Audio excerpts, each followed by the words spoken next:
Ce shiur est dédié pour la Refoua Shlema de Chana Lina Bat Lola Lor. Donc nous sommes dans les lois d'Etedelaim concernant un aliment qui est mouillé. Il y a en fait 3 cas, c'est un peu compliqué de se le dire maintenant, mais c'est super important de savoir cela.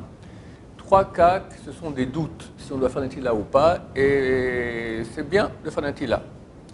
Mais quand on aura une cumulation des doutes, 2 parmi les 3 cas, alors on peut même ne pas être mahmir, on peut ne pas faire Netila Daim du tout. Quels sont ces 3 cas? Premier cas, on a déjà parlé la dernière fois, c'est si tu manges une chose qui est mouillée, qui se mange normalement avec les doigts, mais tu le manges avec une fourchette. D'accord? Par exemple, je ne sais pas moi, tu as une olive, voilà, elle a été trempée dans une boîte de conserve avec de l'eau, d'accord? Elle est mouillée. C'est rare qu'on mange les olives avec les fourchettes, parce que plink, d'accord, ça saute, d'accord? Donc on prend avec le doigt. Et toi, tu es paresseux, tu casses les pieds de faire un Netila, donc tu vas le manger avec la fourchette. Est-ce que faire un Netila, oui ou non? C'est bien d'être mahmir. C'est pas obligatoire, ok?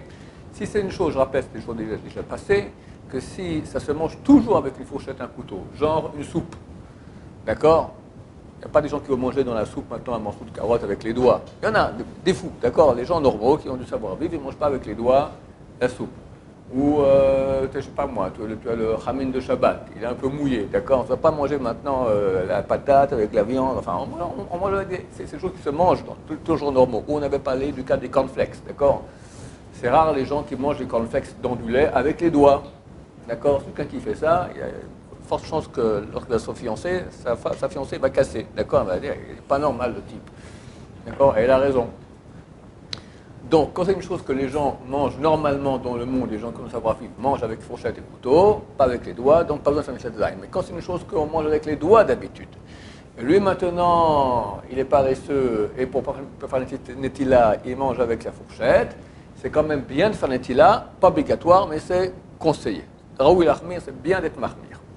C'est le premier cas, fourchette. Deuxième cas, c'est si le liquide par lequel est mouillé l'aliment, c'est soit un liquide qui a été cuit, par exemple maintenant tu trempes ton biscuit, ton croissant dans le café. Le café, il a été cuit.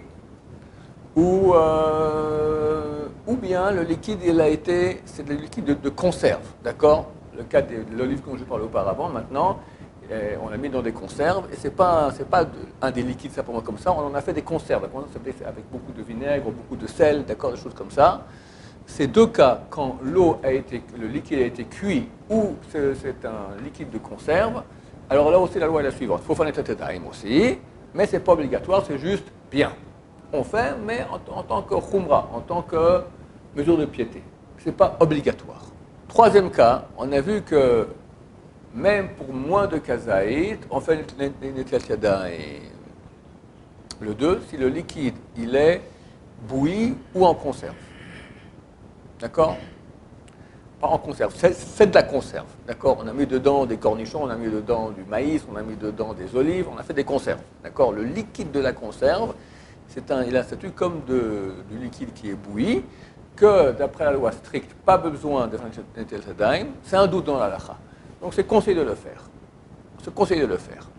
Troisième cas, même si on a vu que même si on a moins de kazaït, un aliment qu'on prend moins de kazaït, il est mouillé, on fait une Netila Daim. Mais là aussi c'est un doute dans la halakha. Alors on prend maintenant ces 3 cas-là. Quelque chose qui se mange d'habitude avec les doigts, mais on le mange avec une fourchette ou une cuillère. Un liquide qui est soit de la conserve, soit bouilli. Moins de kazaït, tu prends ces 3 conditions-là. Si tu en as 2 qui sont remplies, alors pas besoin de faire un Netila Daim, même en tant que khumra, même en tant que mesure de piété. Tu es complètement dispensé, à moins que tu veux être baba salé, super mahmir, mais il n'y a même pas lieu d'avoir une khumra. D'accord? Alors on va faire un exercice maintenant. Alors voilà, quelqu'un prend maintenant une olive avec les doigts. Est-ce qu'il fait une Netila Daim? Est-ce qu'il y a une khumra de faire, oui ou non? Une olive, il n'y a pas de kazaït dedans. Maintenant, l'eau, c'est quoi? C'est doigts de conserve. Maintenant, il le mange quand même avec les doigts, pas avec une fourchette. Alors, tu as 2 conditions qui ont été remplies. c'est moins de kazaït et c'est de l'eau de conserve, bien que tu le manges en touchant le liquide directement, pas avec une fourchette, tu peux ne pas faire netilat yadayim. C'est bon? Tu as suivi? Je prends maintenant un croissant et je le trempe dans mon café. Qu'est-ce que je fais? Alors, c'est un croissant entier. Alors, s'il y a tout le croissant dedans, d'accord, kazaït, il y a kazaït, l'eau est bouillie, mais je prends avec les doigts, d'accord, pas avec une fourchette, d'accord. Alors là, il y en a qui disent c'est un peu différent. Il y en a qui disent que si le croissant ne touche pas, avec le liquide avec les doigts, c'est comme si c'est une fourchette. Il y en a qui disent comme ça. Alors donc le croissant maintenant, bien que c'est plus de kazaït, étant donné que c'est un liquide qui est bouilli et tu ne touches pas le liquide avec tes doigts, tu peux aussi ne pas faire netilat yadayim. Allez, encore un exemple. Aidez-moi. Tu prends maintenant, voilà, tu prends quand on a vu que ça n'existe pas des gens qui mangent ça avec les doigts du tout. D'accord? Tu as maintenant des cornichons. C'est de la conserve. J'ai des cornichons qui ne sont pas en conserve. Les radis. Voilà, tu as des radis maintenant qui sont encore mouillés sur la table. Alors, et tu les prends avec une fourchette, avec une cuillère.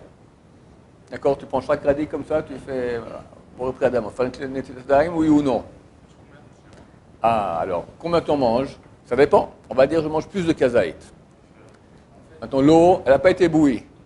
Bien que je goûte maintenant, je prends ça avec une fourchette, il faut quand même faire une netilat yadayim pour moi. Si maintenant je vais manger moins de kazaït, un petit cornichon, un petit radis, bien que l'eau n'a pas été bouillie, vu qu'il y a deux conditions, c'est avec une cuillère, c'est moins de kazaït, donc il y a deux conditions maintenant, les coups-là, donc je peux me faire netilat yadayim. Maintenant, il y a moins de kazaït, je prends avec les doigts.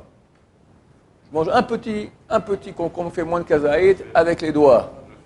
Alors, pour moi de oui faire. Pourquoi? Parce que le liquide n'a pas été bouilli, c'est de l'eau, et tu manges directement en touchant le liquide qui est sans fourchette. D'accord? Bon, la situation est claire, B'at Hashem, ainsi nous saurons comment agir. Baruch Adonai, l'olam, amen, amen.